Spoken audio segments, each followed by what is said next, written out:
We respectfully request the Sangha great virtues for the sake of this assembly and all living beings.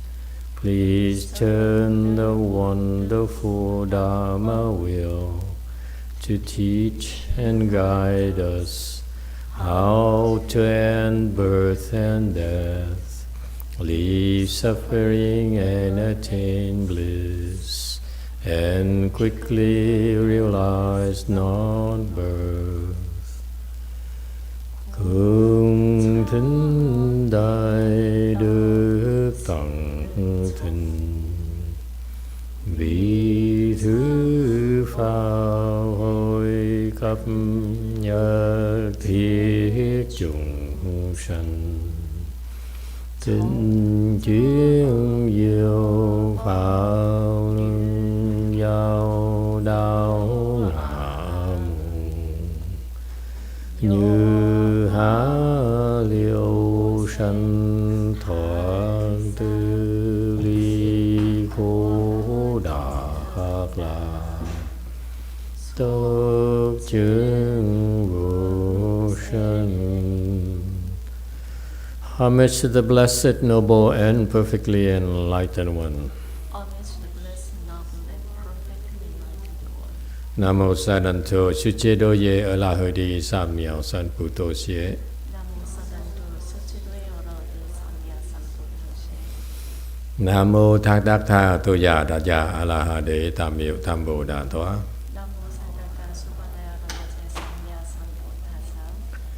The unsurpassed, profound, subtle, and wonderful Dharma in 100,000 million aeons is difficult to encounter. Now that I'm able to see and hear, I will receive and maintain it. I vow to fathom the thus come one's true and natural principles. Wu shang sheng sheng wei miao fa bai qian wan xie nan zao yu wo jin jian wen de shou qi Yuan Jie Ru Lai Che Shi. Buddhas and Bodhisattvas, Great Master Chu Che, Great Master YongHua, all good monks and nuns, and all good knowing advisors, Emitofuo. 诸佛菩萨、智者大士、师父上人，各位出家人，各位上智士，阿弥陀佛。Chư Phật Bồ Tát, kính thưa chỉ giả đại sư Hòa thượng Tiến Hóa, quý thầy cô và quý vị thiện sĩ Thích Ca Di Đà Phật. Hello everyone, today is the 29th of June 2024. We here in Go Forest to continue discussing the Vimalakirti Sutra. Thank you all for joining us. We're right now on slide 58. Let's jump right into it. We beginning to discuss the text, the introductory text of the sutra. So it mentioned the Buddha and a discussion of Buddha that we started last time. And so Buddha here means enlightened one, and we talked last time about enlightenment of self, others, and perfection enlightenment. So this is a reminder that enlightenment is like have different degrees, different levels. And even though the disciples of the Buddhas, like the Bodhisattvas, are enlightened, their level of enlightenment is quite different, quite have different types of degrees. And only the Buddha's enlightenment is perfect. So even though in the Buddhist literature, it says, well, the Bodhisattvas have the same enlightenment as the Buddha. This is why in a chant school that we are in the midst of doing a chanti with, we say that see your nature and become a Buddha. Okay, and that is to me, a little bit like an oversell because it's not quite the way it sounds. When you see Buddha nature, when you practice chant, you will be able to be taught, to be trained, to see your Buddha nature, and that is the enlightened nature of ours, which is the same as the Buddha. But to say that to accomplish Buddhahood is sort of like speaking prematurely. Just because you see your enlightened nature, it only means that you are able to enter the world of enlightenment of the Buddha. And so whatever you see in your enlightened mind is the same exact thing as the Buddha sees. However, there's a difference between those bodhisattvas and the Buddhas, because the bodhisattva sees a small section, okay, of the enlightened world, whereas the Buddha sees the entire world of enlightenment. So that's why bodhisattvas really have to work a lot harder after they become enlightened. Okay, they cannot afford to retire or take a break at all. And so for people in the Buddhist literature, especially Chinese literature and Japanese literature, Asian literature seems to be misleading, because to say accomplish Buddhahood, see your nature, accomplish Buddhahood, is sort of misleading. So I want you to understand it, okay? And let's not talk like that. Okay? When he says accomplish, become a Buddha, see your nature, become a Buddha, like the chant teachings, basically as you enter the Buddha's world. And yes, you will become a Buddha, but it will take still quite a bit more work for you to do before that happens. Okay? And so that's why number 3 here, perfection and enlightenment, means that yes, you may be enlightened.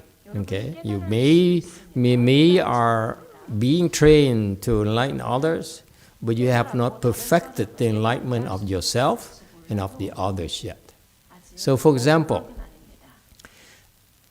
as this level 2 here, it means that as you continue to practice, continue to work hard, then actually your level of enlightenment, self-enlightenment, gets higher.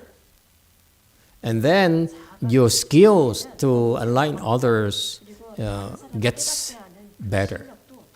Okay? And then to the point where eventually you get to the point where you perfect the enlightenment of yourself, meaning the highest level of enlightenment possible, and you also are able to know all the skills that you need to have in order to help others become enlightened. So that's what perfection and enlightenment really, really means.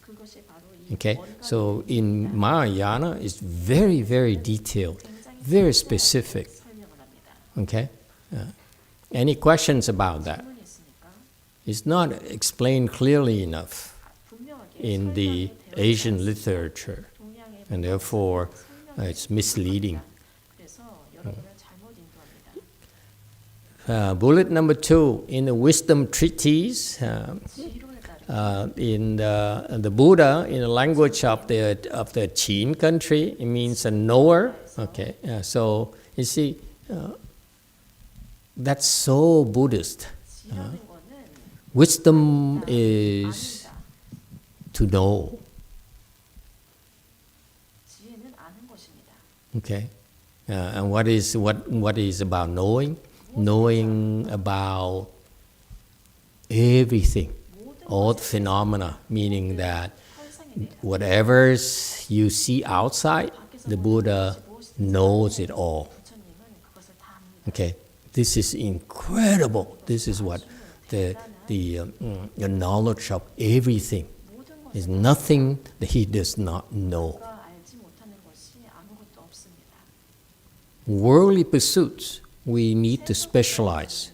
We specialize in engineering, we specialize in medical sciences, we specialize in literature and so forth. okay? And we spend our lifetime doing that, and then to lose it when we die, okay?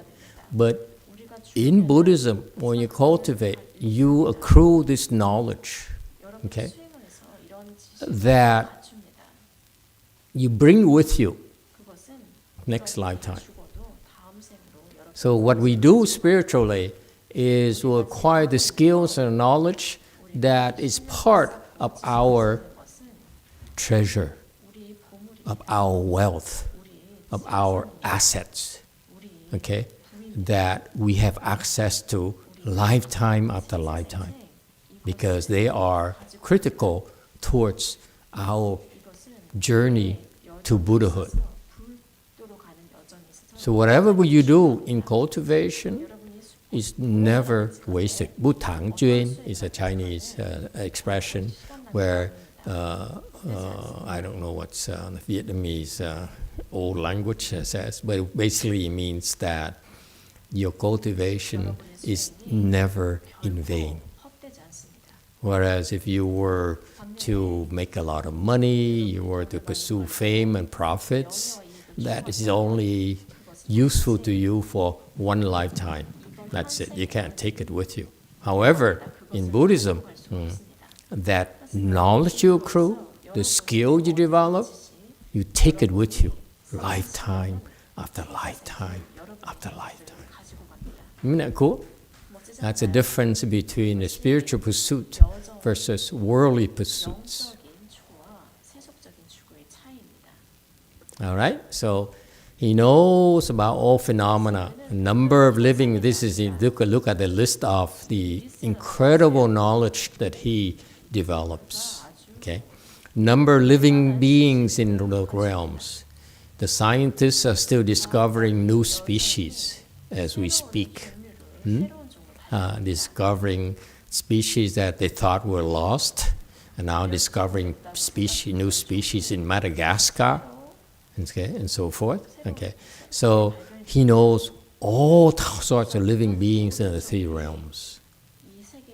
Okay, he knows about non-living beings, three realms. What are non-living beings?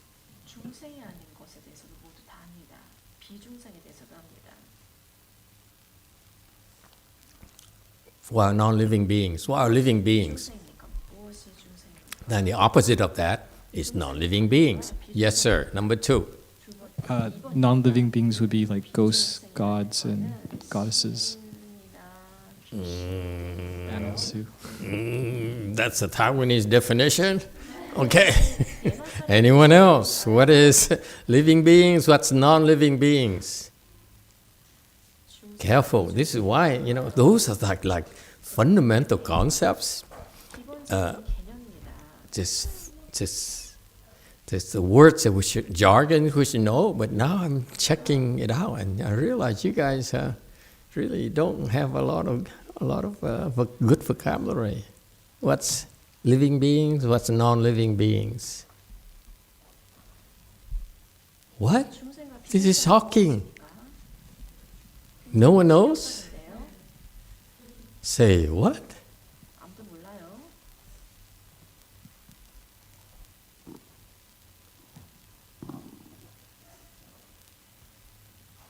Way Mountain. Master, is a rock a non-living being? Sorry? A rock? A rock is non-living being. Is it a non-living being, or is it not? I'm asking you, and you're asking me back? Yes. Say what? This is so American.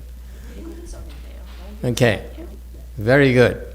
Living beings, by definition, in the Chinese word, we lost it in a translation. Sentient beings. Sentient beings are beings that have feelings. Okay? Living beings are the beings that have feelings.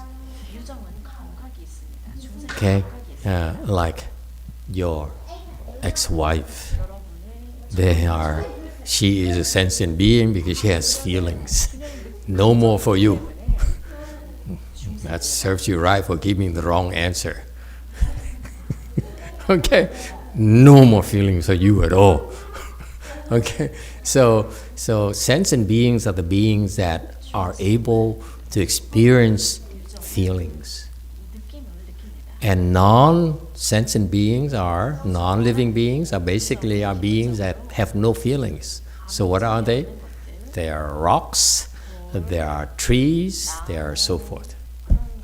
Okay, so he knows about beings have feelings and non-being as well. So he knows about everything. The world basically two types: beings, which includes ghosts, spirits. They have feelings too, by the way. Okay, you shouldn't abuse them.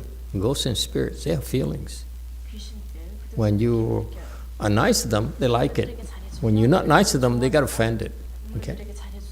And then non-sentient beings are, they have no feeling whatsoever.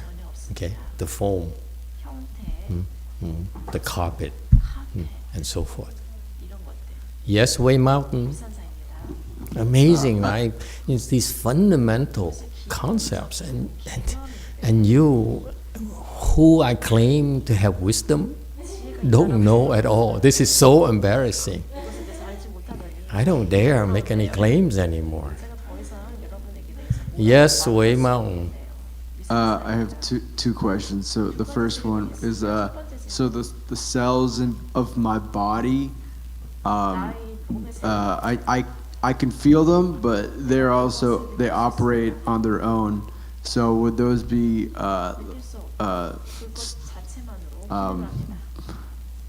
which I'm one not would going to those help be? you. You better help yourself.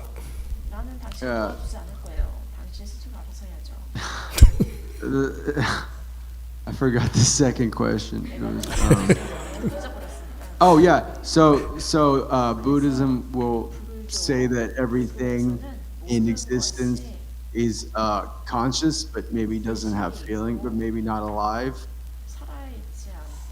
What's your question again? Uh, You veered off course. So. Well, the first question was, the cells of my body, they operate independently, but they also, they're also part of me. So are they living beings or are they non-living beings? And the second one, I have a second question.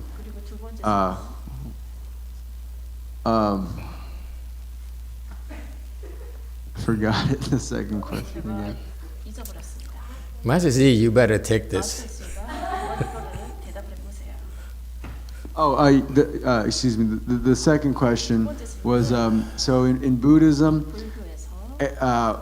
from what I'm getting from you is that they're saying that everything in existence is conscious, but maybe doesn't have feelings or sentience. Is that a good way to? Is that how you describe it, or is it something different than that? Okay, go ahead, Master Z.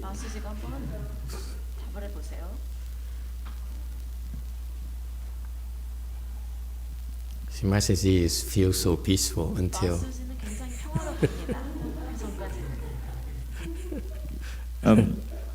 The first question, I think that cell, I think it doesn't count as a living being to me. They're not living beings to you?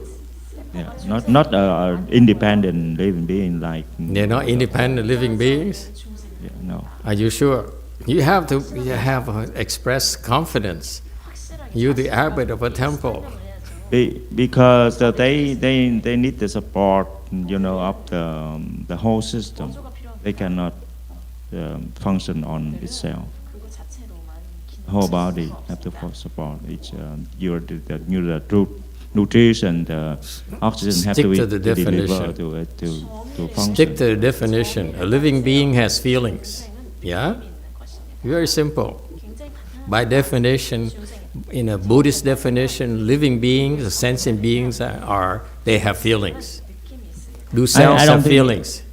I don't think it has its own feeling, because that is because our feeling it have to go to our brand, right? They have to receive the. You asking for my approval?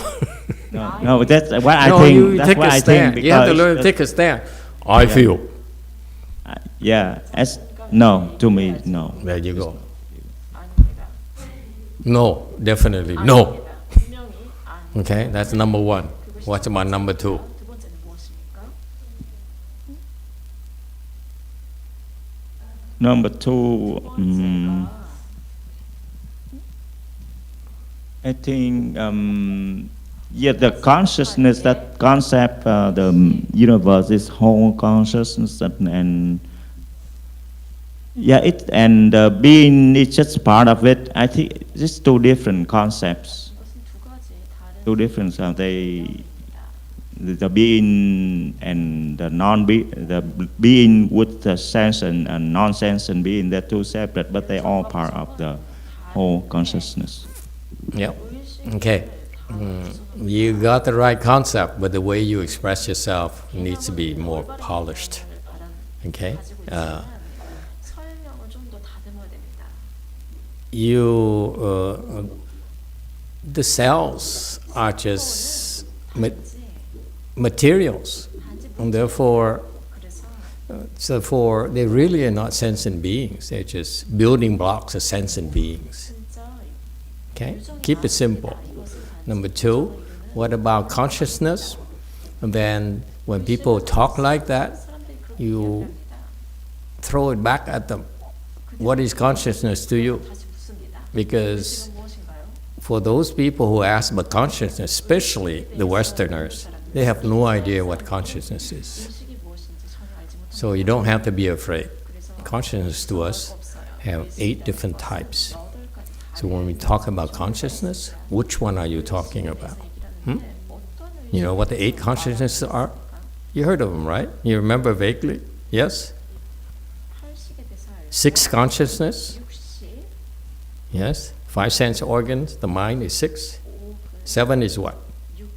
육식은 마음이고 칠식은 I'm teaching you fundamental concepts 기본적인 개념을 that 여러분에게 가르칩니다. we only talk to people using those jargons unless they know what they're talking about. When people don't know the words they use, like soul, they use consciousness, we don't know where they're coming from. Okay? For us, it's very precise. What is the 7th consciousness? It's the ego. Okay? 칠식이 무엇입니까?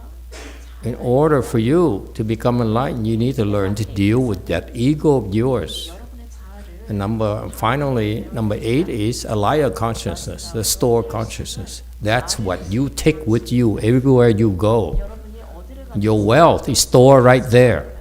여러분이 It's not stored at Chase Bank 체이스 뱅크에 저장되어 있는 것이 or Bank of America.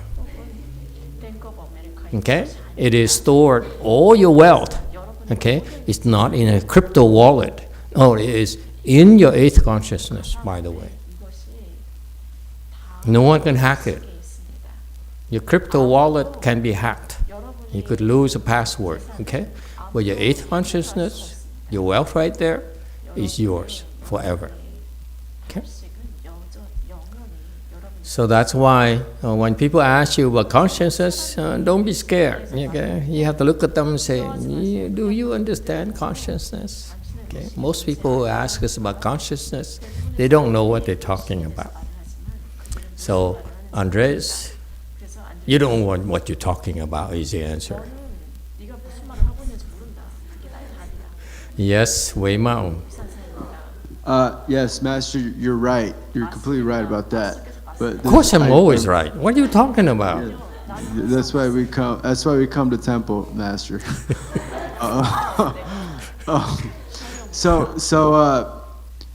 You gave an example. You gave the example. A tree is not. Was it alive? A tree is not a living being. It's a non-living being because it doesn't have feelings. So, is the definition of living being someone who will reincarnate, or will a tree, when it dies, will it reincarnate?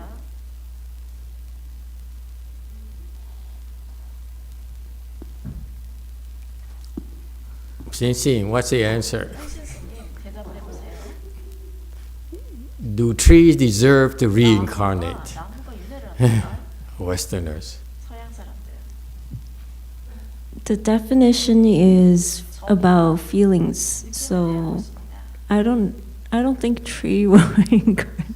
나무가 윤회라는지 잘 모르겠네요. Maybe the tree spirit will. 나무의 신이 Okay. See, you have to express self-confidence. You cannot be a chicken like Xiao Kai here, you know. You have to take a stand.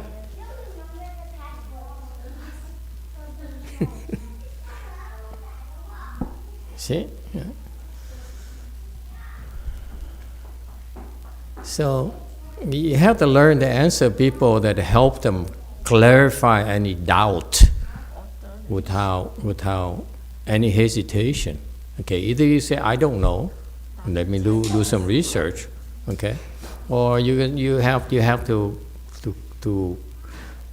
make it very specific for them to alleviate any doubts. Okay? And so, do trees deserve to reincarnate? Meaning, do sentient beings have a chance to reincarnate? Huh? So does it mean non-sentient beings has a chance to reincarnate? Insentient beings, yes. Insentient beings. Yes. That's the That's question. more the question, yes. So what is the answer? 그래서 답이 무엇입니까? I don't know. 잘 모르겠습니다. You can't use it right away.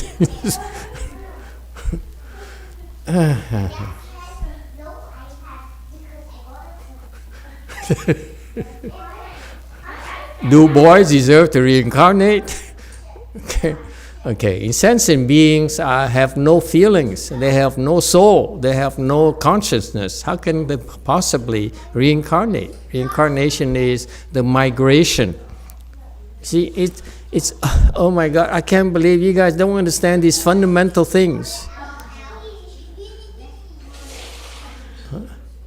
I know it's not Master. written anywhere, but those are the fundamental concepts.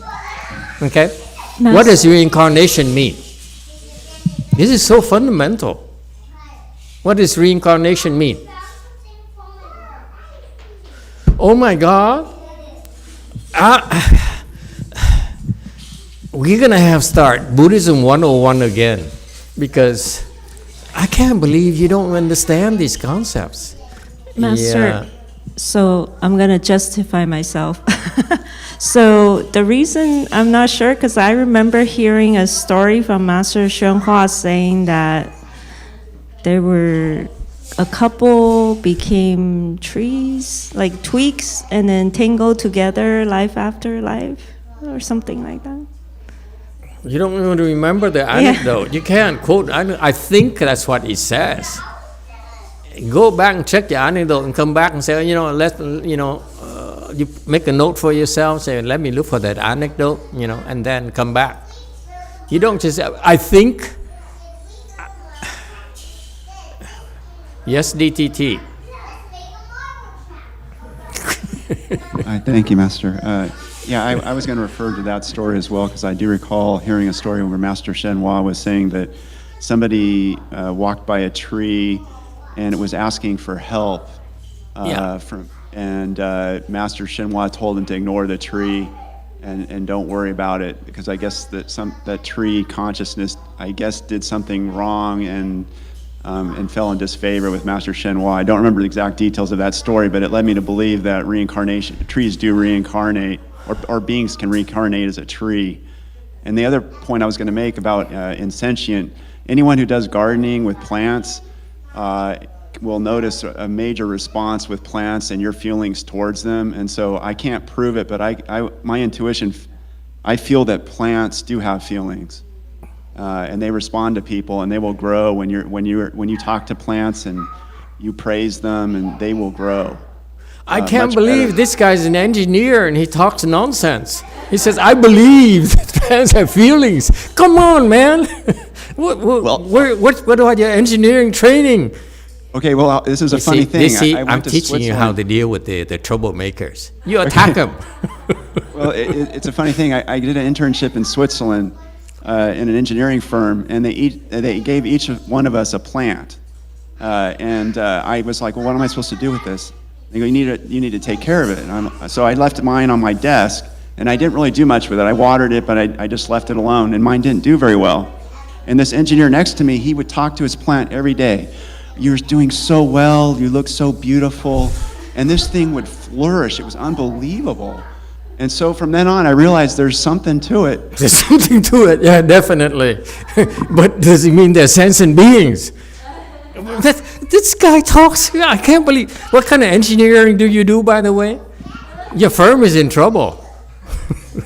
Well, I also You're read- so unscientific.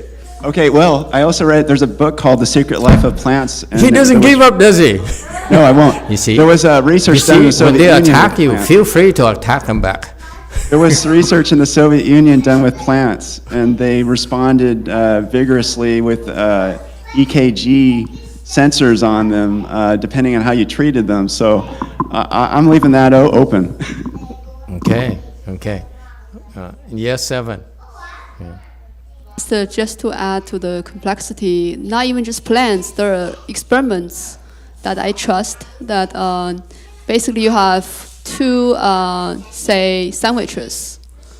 You put them in a box, in 2 different boxes.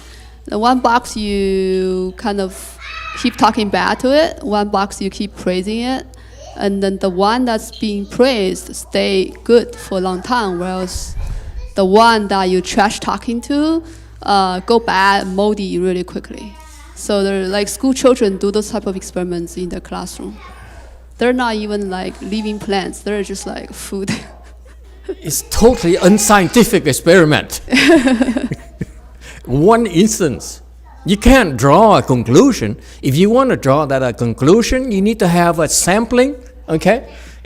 Let's talk about scientific research, okay? You need to devise a population, you need a sample, okay? And then you need to have a very rigorous study that meets the standards of the scientists, peers, who review your data and so forth. This is how scientific knowledge is derived. What you're talking about is one case. One plant. I talk to it. I'm nice to the one plant. It flourishes. I scold one plant. You know, it withers. Yeah. There's a reason for it. But I'm not going to teach you. I'm not going to help you. Got that? Okay. Don't be scared, by the way, guys, just because you ask questions. You know, especially those so-called engineers from San Diego. I said, oh, it remains to be seen. I believe something happening there. It's totally unscientific. Yes, Wei Mountain.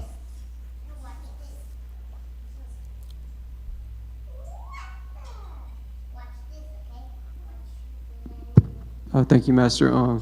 So there was a YouTube video I found of great Master Shenhua about a month ago, and he was talking about in the future that scientists will combine humans and animals and make them like have an animal head or something. So is that related to the Vimalakirti Sutra about the end of the universe, the end of the world? The end of mankind? What did he say? We have liberal competition here. We have a chatterbox, 2 young chatterboxes here. This YouTube video I found of great Master Shenhua talking about scientists combining humans and animals and making like animal bodies on humans and scientific genetic modifications. Is that related to the end of mankind and the Vimalakirti Sutra? I hope you could hear what he was saying. I could not. It doesn't bother you? You can make the sound adjustments. That's what sound engineers do, you know. Don't just sit there. Can you hear me now? When the boys stop talking, yeah. Again. Can you hear me, Master? Hello? Yeah. Okay, well, I found a YouTube video of Great Master Shenhua. He was talking about how humans and scientists are modifying humans and animals and making kind of genetic problems for humanity.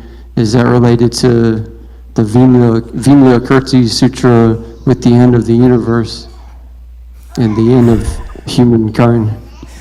Okay, it seems like you guys are so obsessed with the plant with who wither and who do well and so forth. There's something there, supposedly. Okay, here's what happens. You want to know? I don't want to tell you.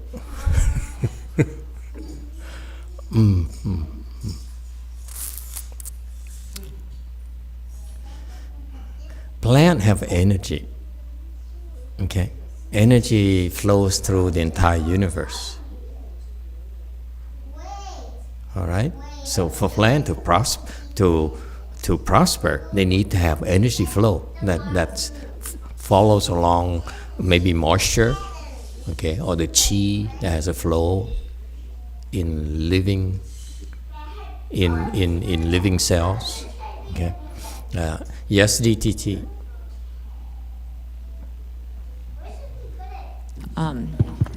So you probably remember the Terry Schiavo controversy where she was medically alive, but her brain wasn't working, and the doctor said that there was no possibility that she would ever think or have any sort of mental function again.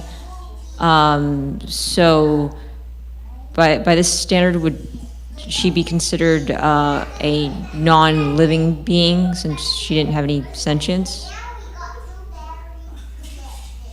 Just because she cannot communicate with you doesn't mean she has no consciousness.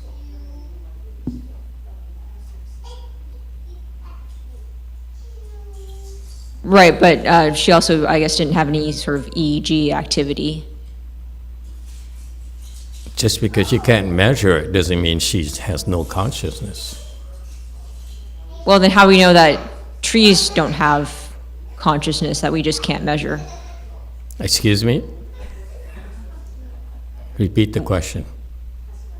Maybe trees and rocks and other things also have sort of sentient activity that we just can't measure?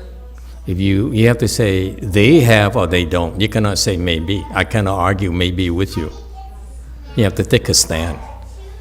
Are you saying they have consciousness? Then I laugh at you. Go ahead, take a stand.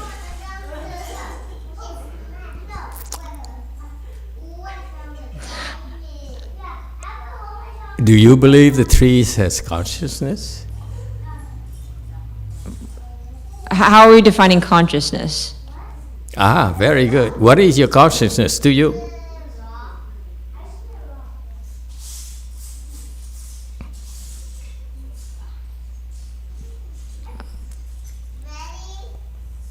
See? It's not clear to you. For us, consciousness is very clear.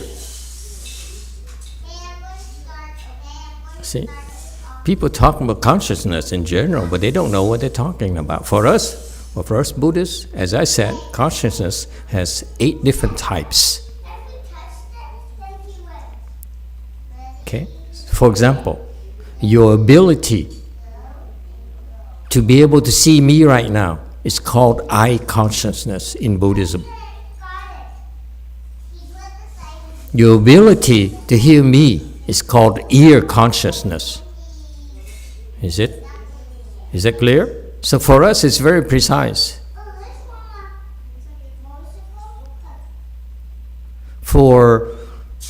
In layman's term, what you guys talk about consciousness is very, very imprecise from our perspective. That's why we can afford to say, what is your definition of consciousness? Our definition of consciousness includes yours. But yours is lacking compared to ours. Ours is much more detailed, much more precise. That's called Buddha's wisdom.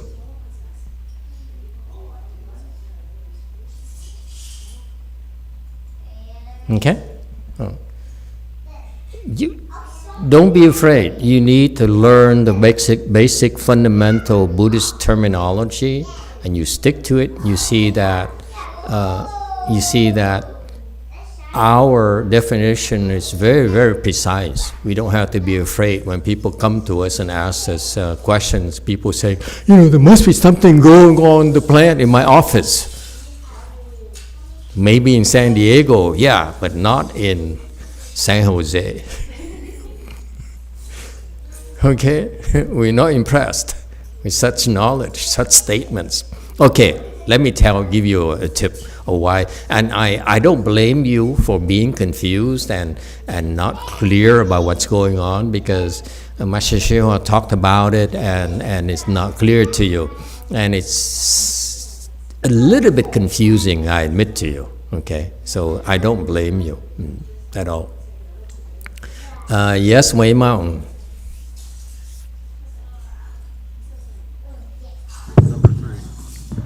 Thank you, Master. We have a deluge of YouTube comments, which I'm going to credit to Jim being on fire. Thank you, Dharma brother. Appreciate that.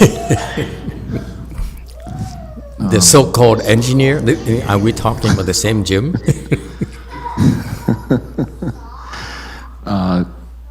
And I would like to thank our YouTube audience for joining us this evening and express my sincere gratitude. While they're asking so many questions, their questions are not sentient in and of themselves. So I'm asking their questions to wait one moment while I answer your question, Master. Yeah. What is reincarnation? Reincarnation is to incarnate again. And what is to incarnate? That is to be embodied in flesh and take human form. So I hope we can settle what that means. All right, from YouTube, let's see, starting with Emily T, and it came in earlier than the question about rocks being sentient, but it's totally applicable. Emily says, I remember hearing one of Master Shenhua's talks that a gray man went to one of his talks, and that gray man was actually a rock. It took a lot for the rock to transform to appear to attend Master Shenhua's talk. So there's an example of a sentient rock. I don't know that story. Go on. There's a whole YouTube video with the story. The short recap is a gray man walks into Master Shenhua's temple. Cue the drums. Ba-dum-ch. Okay, never mind. No, you have to give me the exact quote. I don't. If you cannot give me the link and it can be verified, he actually said so. I don't believe this person knows what they're talking about. I completely agree, Master. Emily, I encourage you to follow up with actual links and quotes. Yeah, you have to cite the exact thing and be authentic link of something not AI generated. We can't trust these AI people nowadays. Moving on, Brady McBride comments, Jim, in solidarity with you, Brady says, trees do show some behavior which could be a response to sentient feelings. Okay, that's reasonable. Brady's old enough for me to be gentle with him.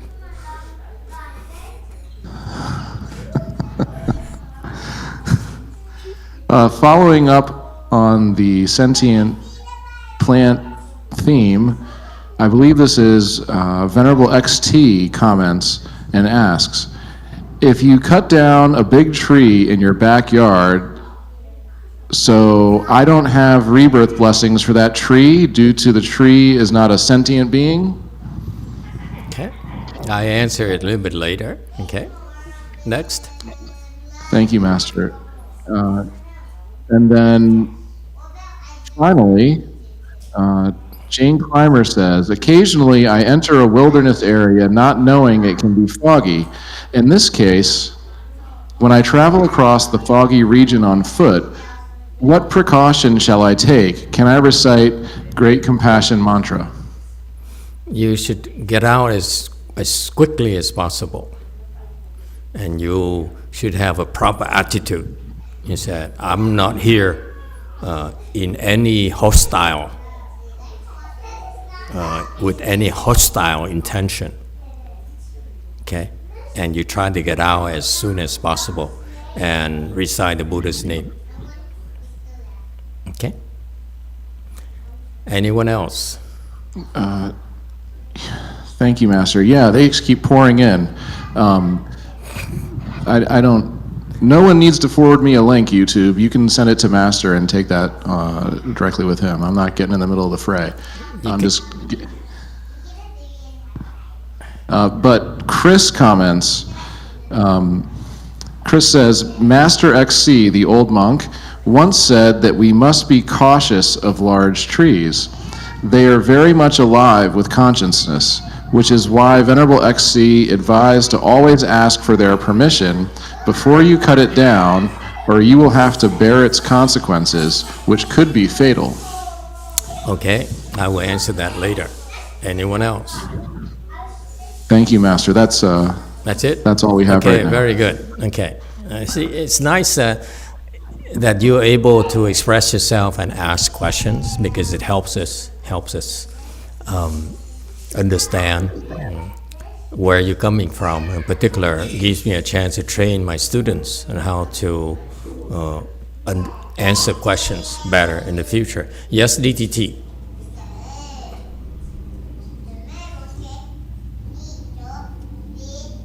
네, 마스터, 제가 알기로는 석가모니 부처님께서 전생에 향나무로 한 600년간 사시면서 복을 많이 지으셨다고 그렇게 들었습니다. 사람들한테 좋은 향을 그렇게 널리 펼치면서 좋은 복을 지었다고 들었었고요.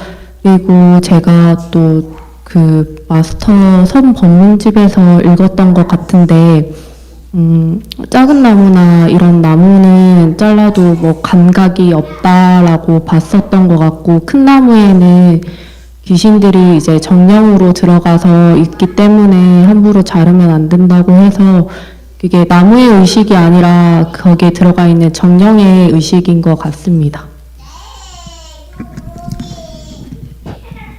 그 결론은 우선 어떠한 나무는 유래를 할 수도 있겠다라고 생각을 합니다. Master, I remember I read some story about Shakyamuni Buddha. In his prior life, he was in tree for several hundred years, and he made lots of blessing. I think I heard that story, and then I read in the Chan handbook. Master said that in the big tree there is a spirit in the big tree. So the tree doesn't have consciousness, but I think the spirit in the big tree has the consciousness. Okay, very good. Wei Mao.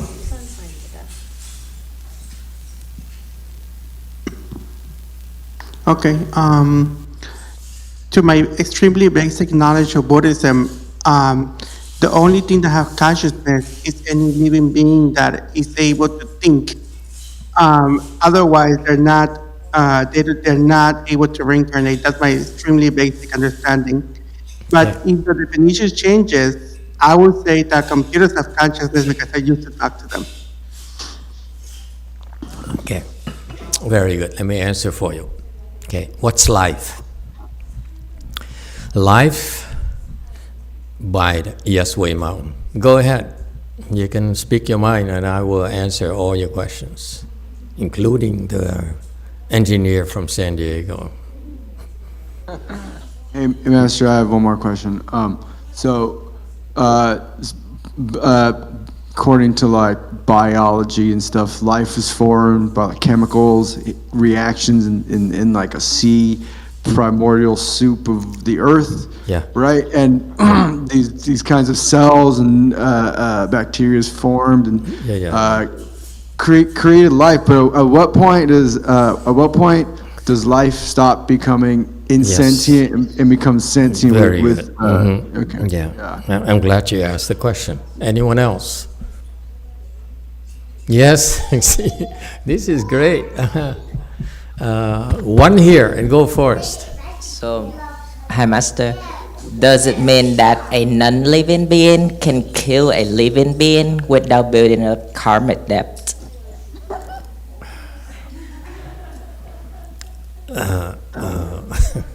I answer that too later. Yes, Weimao.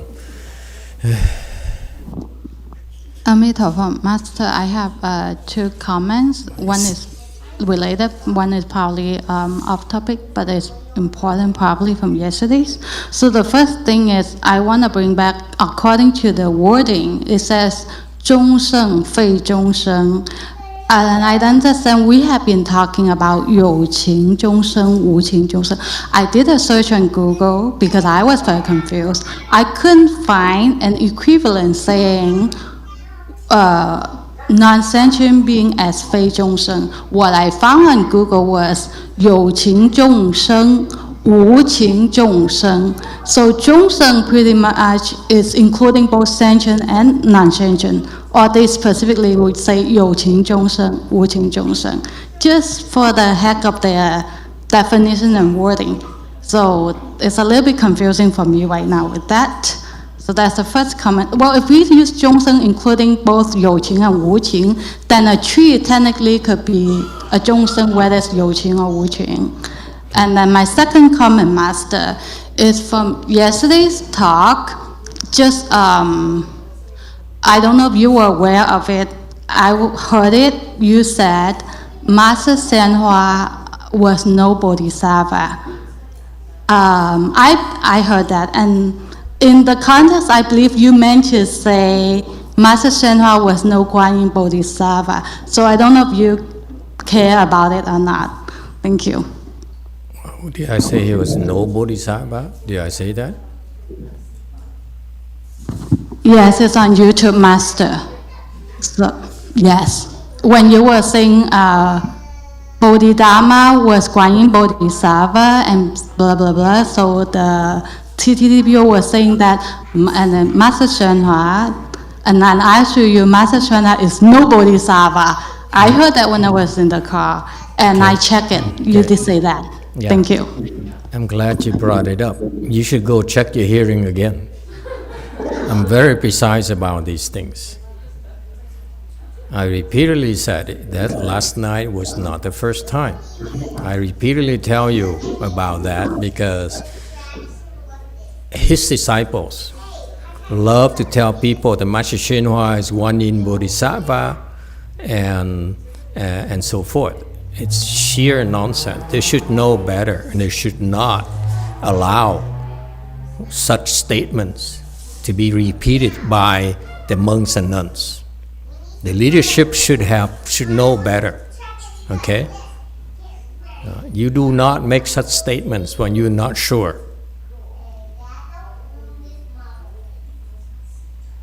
I believe Master Shenhua is very clear. I always stated that Master Shenhua, I believe, is not Guanyin Bodhisattva.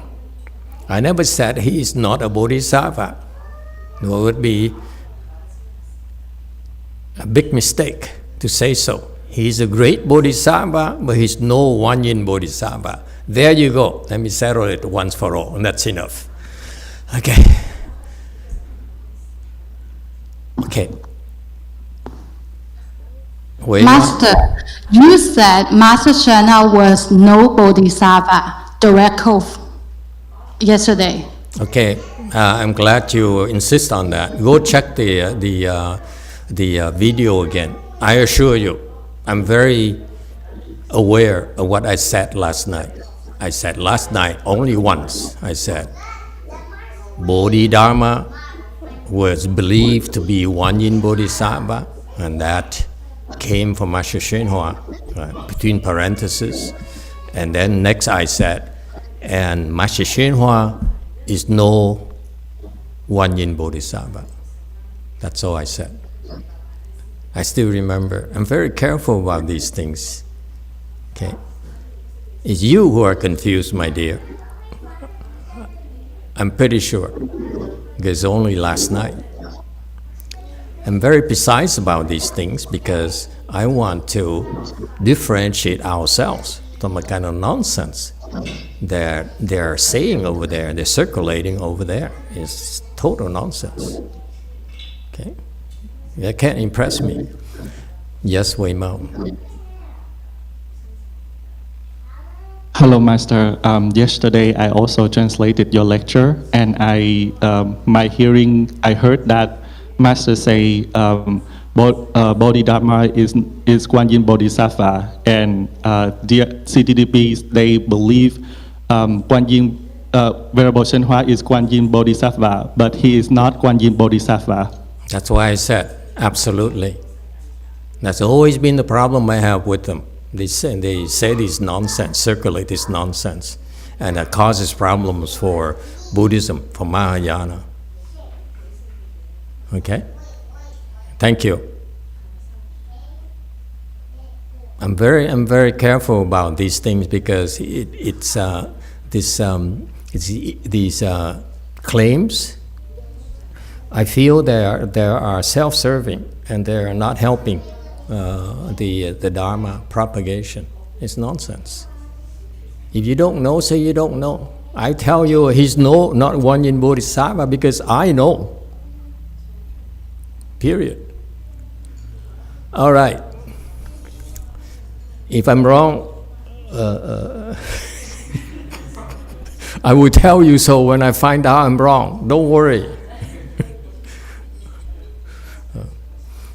All right. Let me answer the matter for you. Okay.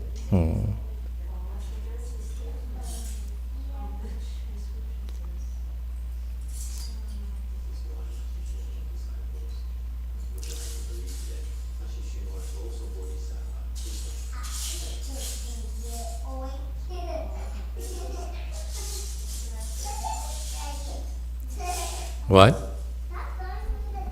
No, exactly what Hong said. You know, that's why I said, and whatever he remembered to translate.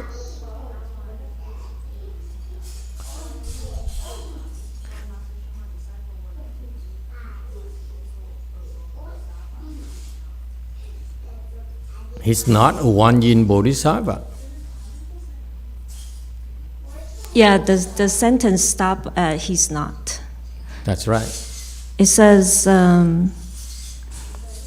Bodhidharma, everyone knows that Bodhidharma is basically Guanyin Bodhisattva. Okay, this is why Master Shenhua's disciple would like to believe Master Shenhua is also a Bodhisattva. He's not. That was the transcription of the lecture. Okay, whatever. YouTube, go ahead. Thank you, Master. Yeah, basically, YouTube is agreeing with you. Jane Clymer says, I second Ahung and confirm what Master said last night. And then Diego, I believe, provides the best perspective. He says, Emitofuo, Master, last night you did say Master Shenhua is not a bodhisattva, but it was in the context of not being Guanyin Bodhisattva. He's not. If you listen, I never said he's not a bodhisattva. I said he's not Guanyin Bodhisattva. I didn't say Guanyin Bodhisattva, but he's not. Okay, because it's the answer to the prior statement that they like to believe that he's Guanyin Bodhisattva, and I make it very, very clear to them that it's false thinking. Okay, they hoped he's Guanyin Bodhisattva, but he's not. Thank you, Master. It's very clear. Okay. All right. I'm sorry that I caused some confusion with the young girl there in WMT. It's perfectly understandable. Yes, YouTube. Okay, so let me explain to you. Okay, these are fundamental concepts, and I'm glad we have a chance to clarify it for you tonight, because I know people will keep on throwing things like this at you. Okay, you shouldn't be afraid of this. These are fundamental concepts in Buddhism. Okay, and this is why feel free to ask. We don't know, we tell you we don't know. Okay, now let's talk about life. Life, by definition in Buddhism, life begins when the eighth consciousness arrives. You see, for us it's very, very precise. We're not talking about consciousness, we're talking about eighth consciousness. You see, we're very, very precise. We don't beat around the bush. Life begins when the eighth consciousness arrives and ends when it departs. That simple. So when the 49 things that we'll be doing here, those people are dead from our perspective, not from a doctor's perspective, okay? And that's different from us. For us, we don't begin to do those things unless they are dead, meaning that their eighth consciousness is gone. So if they're in a coma, are they dead? No, they're not. The eighth consciousness is still there. Is that clear? That's all. Very simple. So what is reincarnation? Reincarnation basically is you have this eighth consciousness here in this body somewhere, okay? Some sort of body, and it migrates to another body. That's called reincarnation. That's all there is to it. Very simple. Okay? It's eighth consciousness, folks. That's all that matters.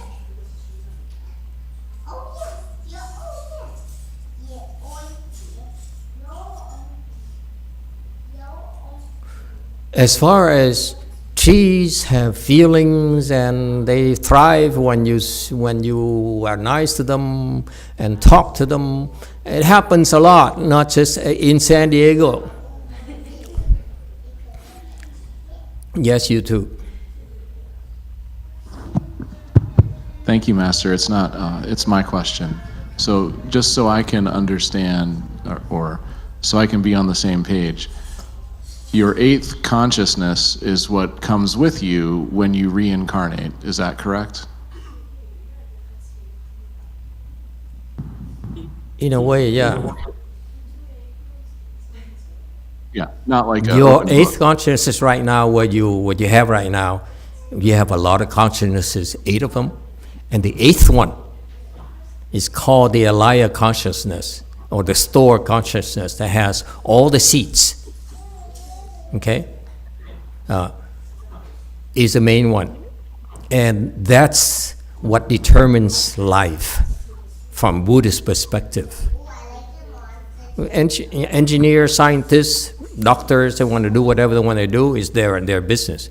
From our perspective, okay, we don't do our work for rebirth until the eighth consciousness departs, because for us, that then they're migrating a new body, so we want to help them migrate to a better body, to a better place.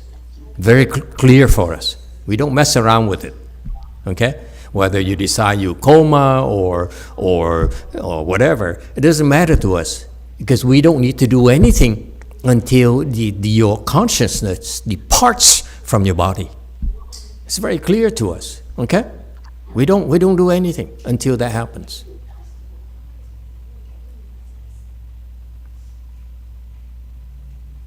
And so, yes, Wei Mountain.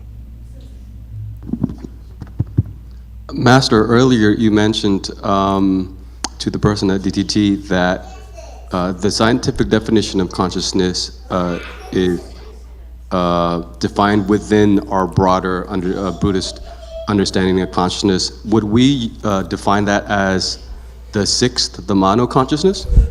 what they define as scientific consciousness? I'm not going to try to explain to you consciousness. I help you understand consciousness. I'm only teaching you about my perspective. Is it clear? Okay. It's not possible for you to really understand. So stick to the definition from Buddhist perspective. My definition that I learned is that life begins with the eighth consciousness, whatever it is. Okay? So that's why when people talk to me about consciousness, I said, you are not speaking my language, therefore I don't know we'll be talking about the same thing. People talk to me about consciousness, but to us, there's no such a thing as consciousness. There are 8 different types. Which one are you talking about?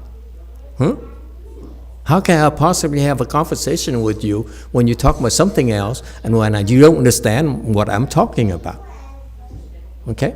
So that's all. You want to talk to me, okay, about consciousness, you have to break it down to 8. When you ask me about consciousness, I say, I don't know what you're talking about because I don't know that your perspective. What is your definition of consciousness? For us, it's very precise, very clear. That's all. So I will not try to understand when people talk to us about consciousness. I say, okay, you can talk about from a medical perspective, from scientific perspective, whatever, that's fine. That's your world. But in our world, it's different. It's very precise. That's all. We don't demand you look at it from our perspective, but from our world, okay, you want to talk to us and ask us questions about consciousness, okay, you better use our language. Then I can talk to you.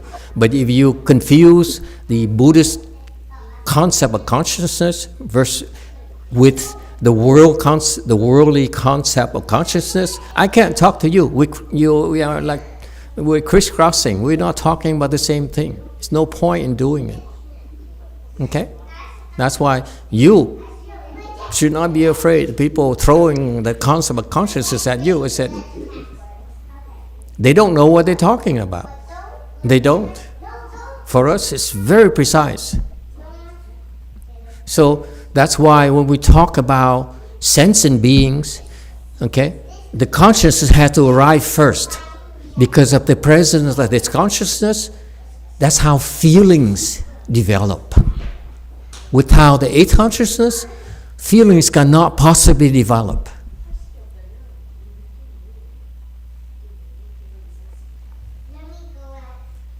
That's now you understand the clear delineation between sentient beings versus insentient beings. Insentient being is a rock or a piece of gold.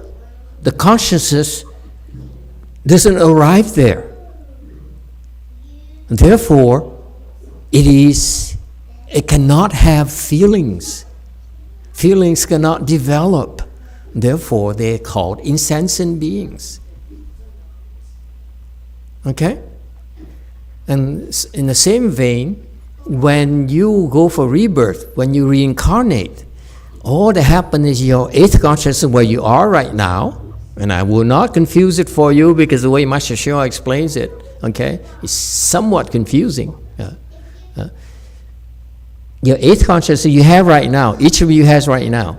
When you die, that thing there, okay, that eighth consciousness will have to move to a different body. That's all. And so there's a transition period between where you are right now, your consciousness is right now, and the next body. Okay? That's a concept of reincarnation. In between here, this is when you really can use the help. That's a very important concept that the world should know about. This period here, 49-day period here, is extremely critical to your well-being in next life. Extremely critical. And worldly people don't know that, unfortunately. Only the Buddhists know that. Yes, in the back.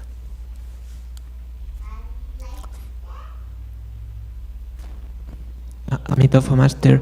So I remember from one lecture you mentioned something like consciousness is what links or connects the our inside with the outside.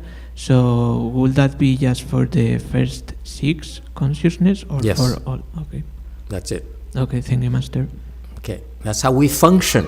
The 8th consciousness will rise first, and then there is a formation of your sense organs because of the presence of 8th consciousness. Okay, 8th consciousness is a wonderful, wonderful thing. It arrives into your cells, but then it says, I have a purpose here. In order for me to fulfill my purpose, I need to be able to connect with the outside world. That's how the more consciousness will develop. See? For Buddhism, it's very, very precise. It has a purpose. It's not a casual thing. Okay, next. How about trees? How about herbs? How about your pot of basils in your kitchen? Do they have consciousness? How come they thrive? And if you talk to them, you water them, and you have coffee with them in the morning, you say, how are you today, honey? Or you bow to a tree, like Master Hsuan to keep on talking about it. You bow to a tree and ask for a son. And Master Xu Yun's parents bowed to a tree, and the wife came back and got pregnant and gave birth to Master Xu Yun. So what's going on? Huh? Okay, so it's the increases in mysticism of Chinese Buddhism. It's kind of cool. So we leave it as a mystery for the sake of Chinese Buddhism. Okay, the rest of you who are Chinese Buddhism, tune out. Yes, 7. So Master, you explained before that those are the tree spirits. So they're not the plant themselves, they're spirits that living with the plant. So there is a group of living beings called spirits. Okay? You have consciousness, you have a life. Okay? You need a place of shelter. You need a domicile. Is that a word in English? Domicile? Okay. No? What happened? You should be looking it up. What happened to my support people? Yes, sir. Domicile, yes? Is how it pronounces. A dwelling. You need a habitat. Yes? We have a habitat. We have a house, we have an apartment, we have a car, we have a tent, depending on your level of wealth. Okay? Homeless people, we have cardboards. Okay? We need to have a place of dwelling, a domicile. Domicile has an address, but sometimes we cannot afford to have a domicile, so we have a cardboard. Okay? Or we live in our cars. And so that's what happens to us. Okay? We need a place where we can dwell. Same thing. Spirits, they also need to dwell somewhere. And they dwell in trees, grasses. Okay? Yes, they live in grass. This is why, for example, monks and nuns are not allowed to mow grass.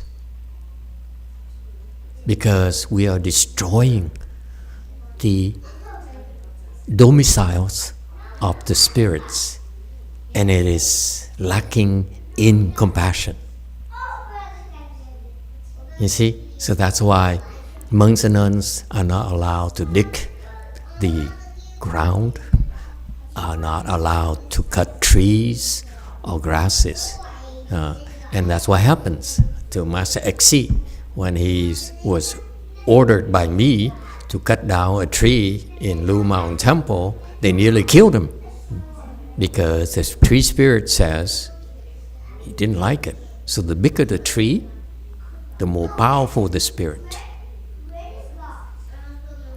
Okay? And so for the grasses, for your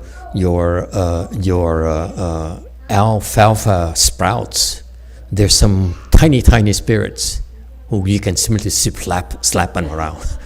Okay, so that's why they are so easily influenced by you. That when you talk nicely to them, oh, she likes me, and they sprout and they're so happy, healthy. But when you yell at them, it's like your children. You know, if you yell at them at that age, they will wither and they'll have developmental issues. You know that? Same thing with those alfalfa sprouts that you grow in your kitchen window.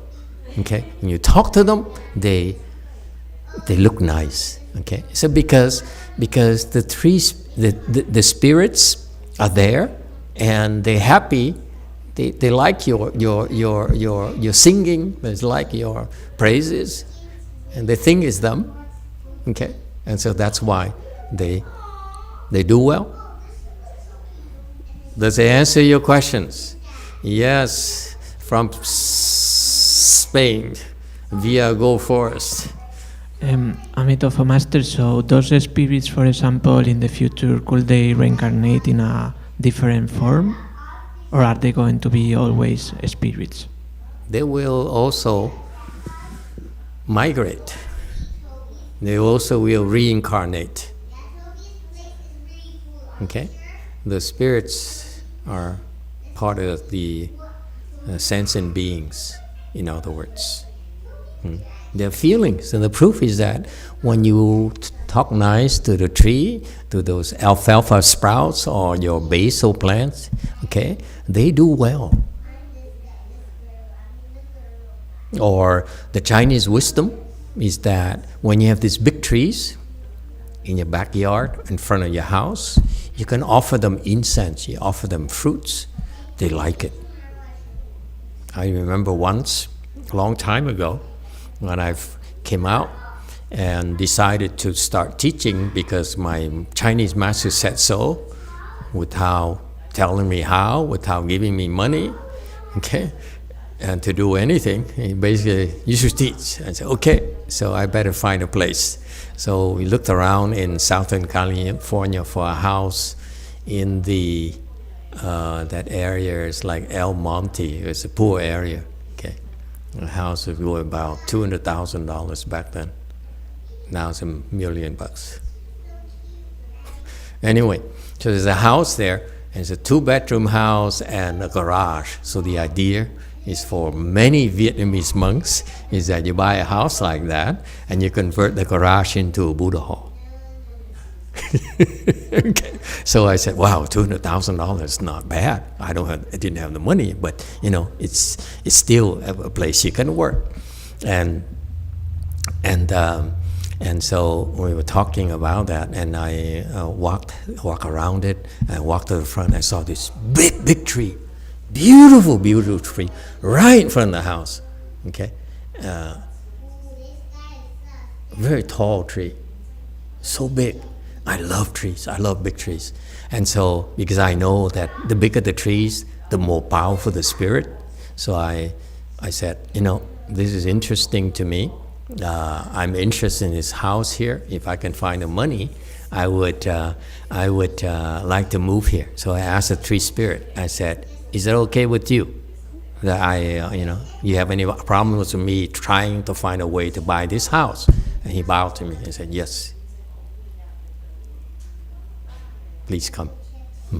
And so, but it didn't work out because it's wishful thinking. Have no money in my pocket.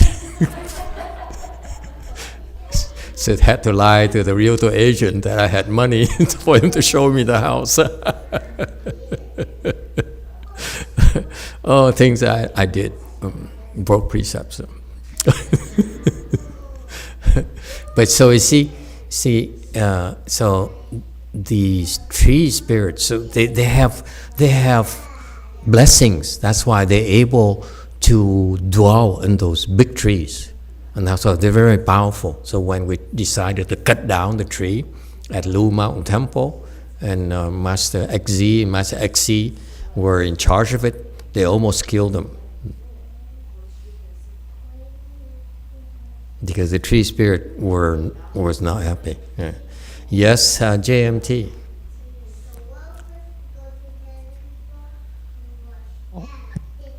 마스터 질문이 있는데 선생님 얘기해도 돼요 지금? 네. 질문이 있는데요. 저희가 대비참 할 때 뭐 바람, 뭐 수신, 화신, 풍신, 토신 이렇게 나오는데 지금 설명하신 나무의 정령이라는 게 이렇게 뭐 호수나 이렇게 뭐 토양의 신이나 이런 거랑 같은 종류인 건지 같은 개념으로 받아야 되는 건지를 질문드립니다. Master, in the Great Compassion Repentance, there is we say the phrase the water spirit, fire spirit, and wind spirit. So the tree spirit is the same thing like this. Yeah, there are all sorts of spirits. Yes. And finally, there's a question from XT down south, who asked about. It's okay to cut down the tree. That particular tree that I asked you to find a way to cut down, it's okay to cut it down, but I hope nothing happens to you. They do get upset. It's a big tree that's destroying the garage there. And if you do that, I will cut you down. Your time has come to an end when you try to destroy the properties of the triple jewel. Okay, non-negotiable. Did I answer your question back there? Yeah?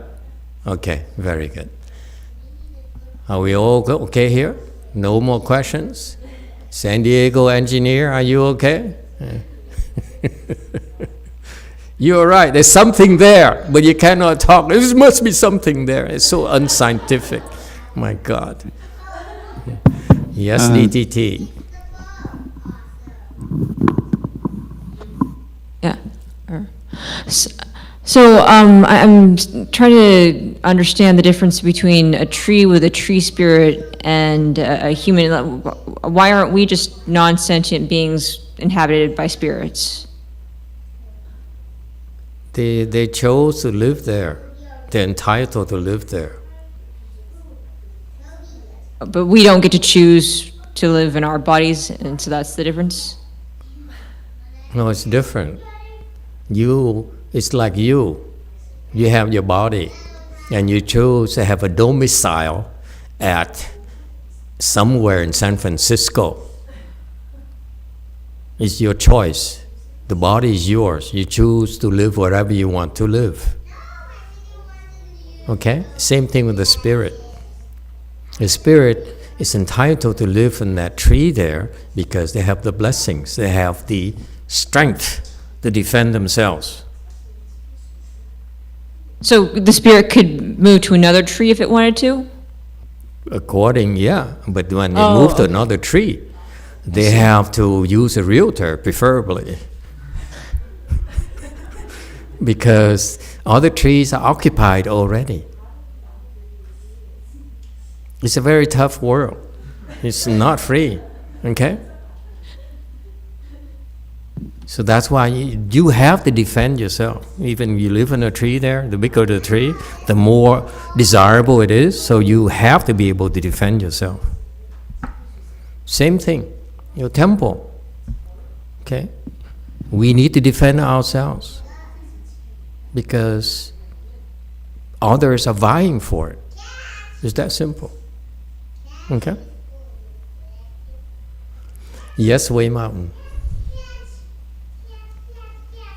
You didn't answer the question about how. How does life eventually go from just cells to having an eighth consciousness? And then there's, you probably get asked about AI all the time, but they're working on AGI. And so is it possible for AGI to have an eighth consciousness at some point? The same way that you're coming from the wrong side. It's the eighth consciousness, okay, that will come with supporting cast of characters, not the cells making demands upon the eighth consciousness. What I mean is how scientists say. I mean, this is how they say that life started as just a bunch of different one single-celled organisms, and then eventually became humans. Okay. Which yes, the scientists are probably right in their own world, but we can't care less about what they think.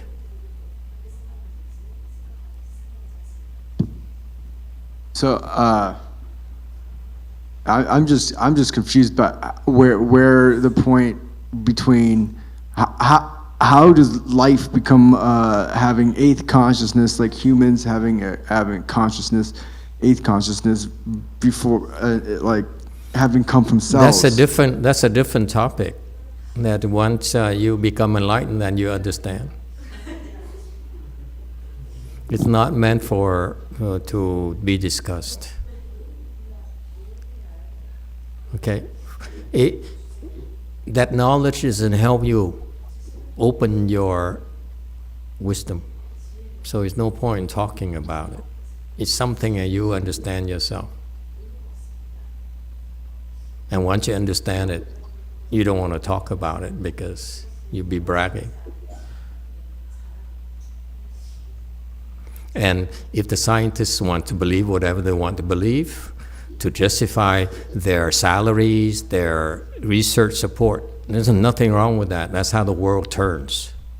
You have no problems with it. It's just like at some point in time, the scientists in the world believed that the world was flat.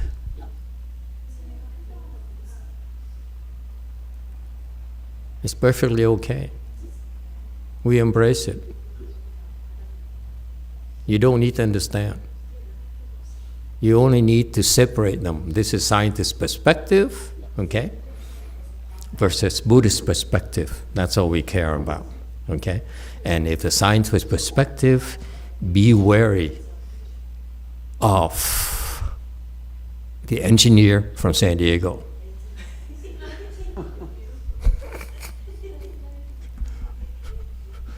Master, I'm really happy that you explained this to me because I've noticed this phenomenon for a long time, and I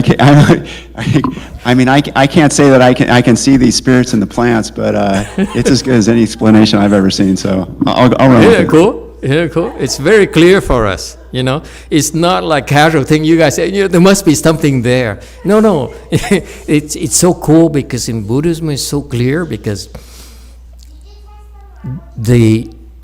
all the plants are dwellings of the spirits. That's why we have to be careful with the plants.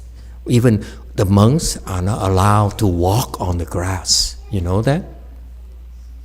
Because we're trampling on some spirits' houses. Can you imagine like Mozilla, walking around and trampling our high rises, if you will? It hurts. Okay? It's the same thing. We can't even walk on grass. You got that? No. Yes, one. Does it mean that we have more living beings than non-living beings?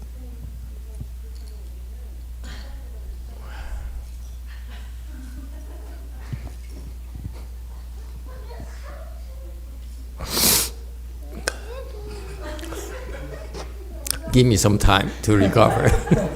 Wait a moment. Thank you, Master. So in Pure Land, do people reincarnate with their eighth consciousness, or is it a different case? Eighth consciousness. That's what the eighth consciousness. When you die, the eighth consciousness will be greeted by Amitabha Buddha and will brought back to the Pure Land. He will personally come and bring you back.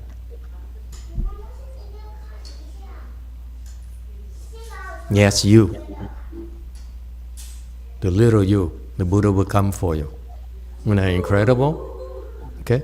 For you to make it to the Pure Land, Amitabha Buddha will personally come and bring in each and every one of you back there. That's how important it is for him. That's a big of a deal for him. Okay? And yes, Wei Mountain, we're running out of time, folks. You are more interested in gossiping than learning about the Dharma. This is terrible. Yes. Hello, Master Emitofuo. I understand that you say the big trees has spirit now, so I'm confused. My question is, so every single little plant, like a tiny bean sprout, a vegetable, they all have a spirit in there. They all have an A conscious. That's why we have a vegetable coming out, or a little grass coming out. Okay, you have a problem with putting two and two together.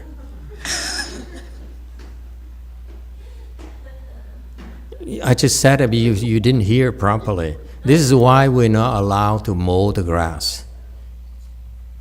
Okay? We're not allowed to destroy trees because it destroys the domicile of the spirits. Okay? But once it's cut off, doesn't mean the spirits will be there. How do you make the connection from there, from jumping from the spirits living in the grass versus after you cut the grass and serve you in a vegan restaurant and you pay so much for it, the spirits are still there? How do you make that connection? I don't get it. You were confused. Okay? Yeah. All right. And are there more insensate beings? Sentient beings, who gives a darn, is my answer. Yes, DTT. A-di-đà Phật. A-di-đà Phật, thưa Thầy. When I have a living will, they always ask that you want to have a feeding tube or not. In case that I am in coma, if I decide that cut down the feeding tube, that means I commit suicide. In a way, yes. Thank you, Thầy. Uh-huh.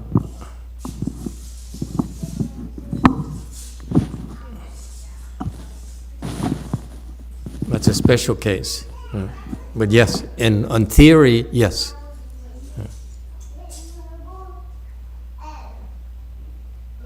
That's in the gray zone where, there's lots of things that can be discussed. We don't have time for. Yes, Wei Mountain. Don't ask question. Does it mean that? I have a question because I'm getting more confused a bit. Okay, you're Christian, so it's okay. So to be I have confused. a question. It's nothing based new. On the eight consciousness in Buddhism, what is the difference between a rat and a human? There's a big differences. The same differences as you Christians can perceive. Thank you. Next question. DTT.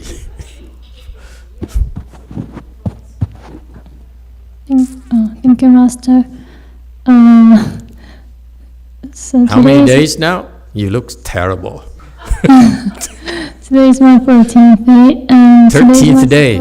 Wow, that's a very bad day. Very unlucky day. Be careful. Don't leave the temple. 13 is very unlucky number, you know that. Oh, it's 14. 14th? Oh, you made it through 13th. That's impressive. Yeah. This is supposed to be the You last look like day you're of dying. my God. fasting. So is it okay for me to do a few more days? To eat? Is it okay for me to do a few more days? To what? To do a few few more days. Few more days. It sounds like I will eat. Are you sure you can do it? You sound like you can't even talk. Yes. Wow, it's 14 days already? Well, it's impressive. Yeah, you can do a few more. Good luck to you. Master Z, don't let her die, okay? Okay, thank you everyone. We stop here tonight.